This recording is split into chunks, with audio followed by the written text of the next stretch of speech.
Hello students, हम class 10th का chapter 3 कर रहे हैं जिसका नाम है pair of linear equations in two variables. इसकी एक्सरसाइज 3.2 चल रही है। 1 से लेकर 4 तक क्वेश्चन हम पहले ही डिस्कस कर चुके हैं। लास्ट वीडियो में हमने इसका क्वेश्चन नंबर 4 डिस्कस किया था। मैं यहाँ ऊपर आई बटन पर उसका लिंक दे देती हूँ, अगर आप चाहें तो वहाँ से चेकआउट कर सकते हैं। आज इस वीडियो में हम अपना क्वेश्चन नंबर 5 और 6 डिस्कस करेंगे। तो चलिए स्टार्ट करते हैं क्वेश्चन नंबर 5 से। सबसे पहले 5th क्वेश्चन की स्टेटमेंट देखते हैं। 5th क्वेश्चन की स्टेटमेंट है, half the perimeter of a rectangular garden whose length is 4 metre more than its width is 36 metre. Find the dimensions of the garden. हमें जो गार्डन है उसके डायमेंशंस यानी कि लेंथ और विड्थ निकालनी है। ओके, सबसे पहले हम जो यहाँ इन्फॉर्मेशन गिवन है उसकी हेल्प से हमारी लीनियर इक्वेशंस बनाएंगे। तो स्टार्ट करते हैं 5th क्वेश्चन का सॉल्यूशन। तो सबसे पहले हम क्या करेंगे, जो रेक्टेंगुलर गार्डन है उसकी लेंथ को मान लेंगे x मीटर, ठीक है, और विड्थ को मान लेंगे y मीटर। जैसे ये हमने एक डायग्राम भी बनाया है, यहाँ x मीटर हमने इसकी लंबाई मान ली है और y मीटर हमने इसकी जो है वो विड्थ को मान लिया है। अब यहाँ इस रेक्टेंगुलर गार्डन के पेरीमीटर की बात हो रही है, तो सबसे पहले हम पेरीमीटर का फॉर्मूला लिख लेते हैं। 2 इंटू एल प्लस जो हमारी विड्थ है, ब्रेथ हमारा फॉर्मूला है। अब क्वेश्चन में बोला गया है, half of the perimeter of a rectangular garden whose length is 4 metre more than its width is 36 metre. पहले बोला है जो पेरीमीटर का हाफ है वो हमारा 36 मीटर है। इसका मतलब ये हुआ, देखो ये तो टोटल पेरीमीटर है, ठीक है। अगर इसका हाफ लें, हाफ ऑफ पेरीमीटर,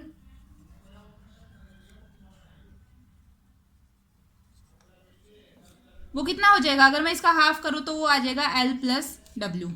अब L को हमने क्या माना है, X माना हुआ है, और W को हमने Y माना है। तो इनको हम कैसे लिखेंगे, L की जगह X प्लस W की जगह Y, और वो हमारे पास गिवन है 36।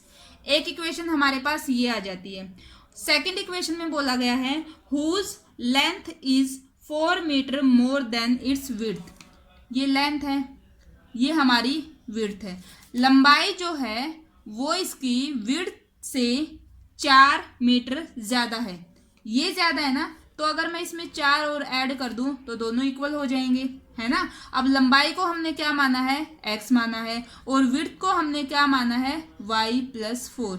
एक इक्वेशन हम यहाँ से बनाएंगे, तो x y इधर आ जाएगा, minus y is equal to 4। एक इक्वेशन ये आ गई है और एक इक्वेशन ये आ गई है, ठीक है। 2 इक्वेशंस हो गई हैं। अब इन दोनों को सोल्व करेंगे और हम जो हमारा रेक्टेंगुलर गार्डन है उसके डायमेंशंस को फाइंड आउट करेंगे। सोल्व करने के लिए हमें यहाँ वैल्यूज पुट करनी होंगी, ठीक है। तो वैल्यू पुट करते हैं, उसके बाद हम उसका ग्राफ बनाएंगे और ग्राफ की हेल्प से हम उसके सॉल्यूशंस फाइंड आउट कर सकते हैं।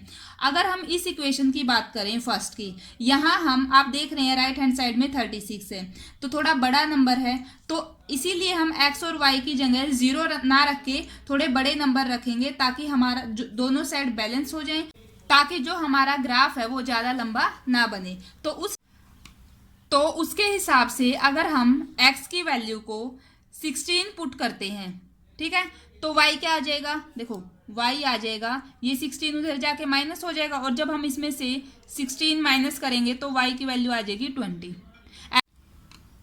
और ऐसे ही अगर हम यहाँ से x की पुट करो या y की, अगर हम x की वैल्यू को 18 पुट कर लेते हैं तो y की वैल्यू भी कितनी आ जाएगी, 18 उधर जाके माइनस हो जाएगा 18, ठीक है।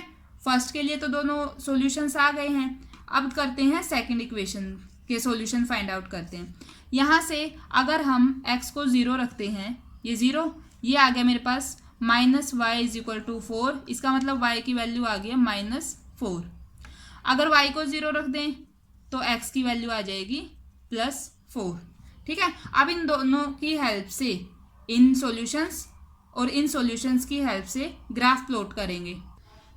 ये हमने अपनी जो दोनों इक्वेशंस हैं वो लिख ली हैं और उनके सॉल्यूशंस को लिख लिया है। अभी हम ये पॉइंट देखेंगे ग्राफ पेपर पर कहाँ आ रहा है, ठीक है, ये हमने एक्स एक्सिस और वाई एक्सिस ड्रॉ कर ली है, इक्वल इक्वल डिस्टेंस पर निशान लगा लिए हैं। आपको ग्राफ हमेशा ग्राफ पेपर पर ही बनाना है ताकि जो भी आंसर आएगा वो आपका बिल्कुल एक्यूरेट आए, उसमें कोई भी मिस्टेक ना हो। ठीक है, तो हम यही बना रहे हैं। अभी आप देखो, x का 16 और y का 20, x का 16 ये रहा और y का 20 यहाँ। एक मिनट, मैंने स्केल की हेल्प से यहाँ से एक स्ट्रेट लाइन ली है और यहाँ से, ताकि जो हमारा ये पॉइंट है वो बिल्कुल एक्यूरेट आए।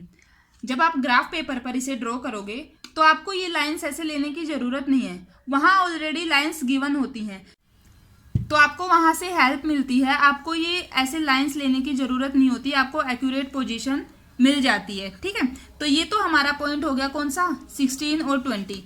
तो मैं यहाँ लिख भी देती हूँ, ये पॉइंट है 16, 20।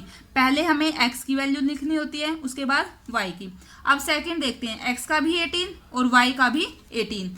तो यहाँ से 18 हमारे पास, जब हम ऐसे स्ट्रेट लेके जाएंगे, यहाँ भी हम ऐसे ही स्केल की हेल्प से मैं लाइन लगा लेती हूँ। ये हो गया y का 18 और यहाँ से x का 18, दोनों इस पॉइंट पे मिल रहे हैं, तो ये हमारा पॉइंट आ गया 18 और 18।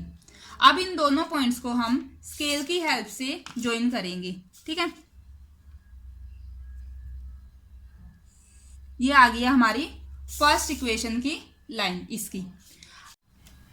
अभी बात करते हैं सेकंड की। सेकंड में x0 y -4, x0 तो ये हो गया, y का -4 नीचे होगा, ये हो गया। सेकंड है x4 y0, x का 4 और y 0, ये पॉइंट हो जाएगा, यानी कि ये दोनों पॉइंट आ गए। अब जब हम इनको स्केल की हेल्प से ज्वाइन करेंगे तो हमारे पास ये कुछ इस तरीके से लाइन आ जाएगी। ये जो लाइन आई है, ये आई है हमारी सेकंड इक्वेशन की। अब ये दोनों लाइनें इस पॉइंट पर इंटरसेक्ट कर रही हैं, इसका मतलब जो ये पॉइंट आया है ये इन दोनों इक्वेशंस का एक सॉल्यूशन होगा। तो हम फाइंड आउट करेंगे ये पॉइंट कौन सा है। अगर मैं इनको स्केल की हेल्प से यहाँ ज्वाइन करूँ यहाँ, तो ये एक्स एक्सिस पर 20 पे मिल रहे हैं। मैंने डार्क इसलिए बनाई है ताकि आपको इजीली विजिबल हो सके। ठीक है, और सेकंड, अगर मैं इसको इधर वाई एक्सिस पर ज्वाइन करूंगी तो ये यहाँ से 16 पर मिल रहा है। तो ये कौन सा पॉइंट हो जाएगा जिसपे ये दोनों लाइंस इंटरसेक्ट कर रही हैं? ये पॉइंट है हमारा x का 20 और y का 16। ठीक है, ये तो आ गया हमारा x और ये आई है y। अब जैसा कि आपको पता है x हमने क्या मानी थी, लेंथ, तो हम लास्ट में लिखेंगे जो लेंथ आई है वो आई है हमारे पास 20 मीटर, और जो y है वो हमने क्या मानी थी, विड्थ। तो जो विड्थ आई है हमारी वो आई है 16 मीटर। ये हमारा आंसर हो जाएगा, क्योंकि हमें इसके जो रेक्टेंगुलर गार्डन है इसके डायमेंशंस फाइंड आउट करने थे, वो ये हमने फाइंड आउट कर लिए हैं। इस तरीके से ये हमारा 5th क्वेश्चन कंप्लीट हो गया है। अब देखते हैं क्वेश्चन नंबर 6। 6th क्वेश्चन की स्टेटमेंट है, गिवन द लीनियर इक्वेशन। ये हमारे पास एक लीनियर इक्वेशन गिवन है। Right another linear equation in 2 variables such that the geometric representation of the pair so formed is. देखो, एक तो इक्वेशन हमारे पास ये गिवन है, एक हमें खुद लिखनी है। वो कौन सी कंडीशंस को सेटिस्फाई करे कि वो जो इक्वेशन लिखेंगे ना, वो इक्वेशन और ये इक्वेशन आपस में इंटरसेक्टिंग लाइन हो। सेकंड पार्ट है पैरेलल लाइन्स हो, और थर्ड पार्ट है कोइंसिडेंट लाइन हो। देखो, हर पार्ट में एक इक्वेशन तो हमारी यही रहेगी, एक अलग इक्वेशन हमें लिखनी है जो इन कंडीशंस को सेटिस्फाई करेगी। तो स्टार्ट करते हैं फर्स्ट पार्ट। देखो, फर्स्ट पार्ट में एक तो जो ये इक्वेशन गिवन थी वो मैंने लिख ली है। उसके बाद कंडीशन क्या होनी चाहिए, इंटरसेक्टिंग लाइन। मैंने आपको इंट्रोडक्शन पार्ट में एक टेबल बताई थी, सबसे पहले उस टेबल को देखते हैं। देखो, यहाँ पर जो इंटरसेक्टिंग लाइंस होती हैं उनके लिए कंडीशन क्या होती है, जो a1/a2 not equal to b1/b2। तो आपको याद रहे इसलिए मैं यहाँ एक बार और इसको लिख लेती हूँ कि इंटरसेक्टिंग लाइन के लिए a1/a2 नॉट इक्वल टू होना चाहिए b1/b2। जब यही दोनों इक्वल नहीं होंगे तो हम थर्ड यानी कि c1/c2 के रेशो पर नहीं जाते हैं। तो पहले हम इन दोनों को देखते हैं। अब आप देखो, पहले आप इसी इक्वेशन को लिख लो। यहाँ लिखेंगे हम कि 2x plus 3y minus 8 is equal to 0। ये तो हमारी गिवन इक्वेशन है ना। अगर मैं यहाँ से a1, b1 और c1 निकालूं तो a1 तो हो गया 2, b1 हो गया 3 और c1 क्या है -8। यहाँ हमें सिर्फ a1 और b1 को देखना है, यानी a1 a2 और b1 b2 को देखना है। c जो हमारा कांस्टेंट टर्म होती है उसकी बात नहीं करते हैं। तो आप देखिए हम ऐसे क्या नंबर्स लें कि जो दूसरी जो हमारी इक्वेशन होगी जो हमें लिखनी है उनमें बस हमें ये रेशो बनाना है। मतलब ऐसा होना चाहिए जब हम a1 और a2 का रेशो निकालें और b1 और b2 का रेशो निकालें तो वो इक्वल ना हो। अब देखो अगर मैं a2 को यहाँ 4 ले लूँ, ठीक है, तो और इन दोनों का रेशो निकालूंगी तो वो आ रहा है 2/4। तो देखो अगर हम यहाँ से a1/a2 का रेशो निकालते हैं तो वो आ गया 2/4, दैट इज 1/2। अब यानी कि मुझे यहाँ देखो अगर मैं 6 रख देती हूँ तो रेशो क्या आ जाएगा 1/2, लेकिन मुझे इन दोनों को इक्वल नहीं लेना है। तो यहाँ आप 6 छोड़ के कोई भी नंबर लिख दो, हर नंबर आपका ठीक होगा, बस आपको यहाँ 6 नहीं लिखना है। मतलब अगर हम यहाँ 6 लिख देंगे तो हमारे पास रेशो क्या बन जाएगा, वही 1/2, और जो इस कंडीशन को सेटिस्फाई नहीं करेगा। तो आप यहाँ कुछ भी लिख लो, जैसे मैंने मान लो माइनस का 6 ले सकते हो लेकिन प्लस का 6 नहीं लेना है, ठीक है। तो बस ऐसे ही ध्यान रखनी है ये बात। तो जैसे मान लो मैंने 4 लिख दिया तो आप देख सकते हैं जो b1/b2 है वो आ जाएगा 3/4। क्या दोनों इक्वल हैं? नहीं है ना। तो a1/a2 नॉट इक्वल टू है b1/b2 के। सेटिस्फाई कर रही है ना ये कंडीशन। तो अब आप देखो जो c1 है, c1 को आप कुछ भी ले लो, 1 2 3 एनीथिंग, कुछ भी नंबर ले लो, हमें ये कंडीशन सेटिस्फाई करवानी थी। तो मान लिया मैंने यहाँ 2 ले लिया है, ठीक है। c2 को आप कोई भी नंबर ले सकते हो, ठीक है। अभी हम इनकी हेल्प से अपनी इक्वेशन लिख लेते हैं। आपको पता होगा जो हमारी जनरल फॉर्म होती है वो होती है ax plus by plus c is equal to 0। यहाँ इनकी वैल्यूज को पुट कर दो, ये हो जाएगी 4x प्लस 4y और प्लस 2 इज इक्वल टू 0। ये आ गई है हमारी सेकंड इक्वेशन। अब जो फर्स्ट गिवन थी और जो ये सेकंड है ये दोनों आपस में इंटरसेक्टिंग लाइंस आएंगी, ठीक है। आप चाहो तो सोल्व करके देख सकते हो। अभी जो आप आंसर निकालोगे या जो बुक में पीछे आंसर गिवन होगा हो सकता है इससे अलग आंसर हो, क्योंकि यहाँ जैसे जैसे हम ये वैल्यू चेंज करते जाएंगे अकॉर्डिंग टू कंडीशन, तो हमारे पास जो इक्वेशंस हैं वो डिफरेंट आती रहेंगी, ठीक है। तो बहुत सारी ऐसी इक्वेशन हो सकती हैं जो इस, तो ये हमारा इसका फर्स्ट पार्ट कंप्लीट हो गया। अब बात करते हैं सेकंड पार्ट की। सेकंड में एक इक्वेशन हमारी यही रहेगी, ठीक है, और दूसरी ऐसी इक्वेशन लिखनी है जो इसके साथ पैरेलल हो। अब पैरेलल के लिए क्या कंडीशन होती है? पैरेलल के लिए हमारी फर्स्ट दो रेशियोज तो इक्वल होते हैं, a1/a2 इक्वल होता है b1/b2 के, लेकिन जो c1/c2 है वो इक्वल नहीं होता है। तो अगर हम यहीं से बात करें, जो हमारी फर्स्ट थी उसमें हमारे पास ये a1 b1 c1 है, तो मैं a1 तो आ गया हमारे पास, मैं डायरेक्ट लिख रही हूँ 2, b1 है 3 और c1 है -8 जो हमारी गिवन इक्वेशन है इसमें। अब यहाँ से अगर मैं a2 लिखूं तो a2 और जो b2 ये लिखूंगी ना, इन दोनों के रेशो इक्वल होने चाहिए। तो अगर मैं इसके नीचे 4 ले रही हूँ तो इसके नीचे मैं 6 ले लेती हूँ। 2/4 1/2, ठीक है, 3/6 1/2, दोनों इक्वल आ गए ना। लेकिन जो c1 और c2 का रेशो है वो इक्वल नहीं होना चाहिए इनके। यहाँ से तो हमारा रेशो 1/2 आ रहा है, तो यहाँ मैं इसके नीचे सिर्फ -16 नहीं ले सकती, क्योंकि अगर -16 लूंगी तो ये भी रेशो इनके इक्वल हो जाएगा। तो आप c2 की वैल्यू -16 को छोड़ के कोई भी नंबर ले सकते हैं। तो जैसे अगर मान लो मैंने 1 ही ले लिया, ठीक है, तो यहाँ से हमारी जो इक्वेशन यानी जनरल फॉर्म बनेगी वो क्या आ जाएगी? जनरल फॉर्म तो होती है ax plus by plus c is equal to 0। अब इनकी हेल्प से हम इक्वेशन लिख लेते हैं 4x plus 6y plus 1 is equal to 0। तो जो ये लाइन आई, ये इक्वेशन आई है और जो हमारी गिवन इक्वेशन थी, ये दोनों आपस में कैसी होंगी? पैरेलल लाइंस, ठीक है। ये हो गया सेकंड पार्ट। अब देखते हैं थर्ड पार्ट में हमें ऐसी इक्वेशन लिखनी है जो इस गिवन इक्वेशन के साथ कोइंसिडेंट हो, ठीक है। तो उसके लिए कंडीशन क्या होती है? जो कोइंसिडेंट लाइन होती हैं उनके लिए हमारे तीनों रेशोज इक्वल होते हैं, ठीक है।